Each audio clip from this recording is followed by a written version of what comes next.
Hello, welcome back to the channel. Today we're diving straight into how to use Zoho Project for sales and marketing integration, your full guide for 2025. We start by logging into the Zoho Project. This platform is a fantastic tool for centralizing your sales and marketing efforts, streamlining workflow, and boosting productivity. Now that we've done that, we move to the Integrations tab. This is where the magic happens. This tab is the gateway for linking Zoho Project with your sales and marketing software, creating a unified system for better data tracking and analysis. Next up, we select Sales and Marketing from the drop-down menu. This helps us because it narrows down the integration options to specifically sales and marketing tools, making the process more straightforward and less time-consuming.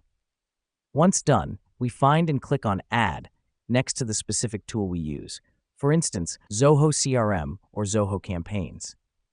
The reason we do this is to ensure that Zoho Project knows exactly which tool it should integrate with, offering you a seamless data exchange between the platforms. Let me explain why this matters. By integrating these tools, you'll have access to insightful data, which improves decision-making, drive conversions, and enhance customer relationships.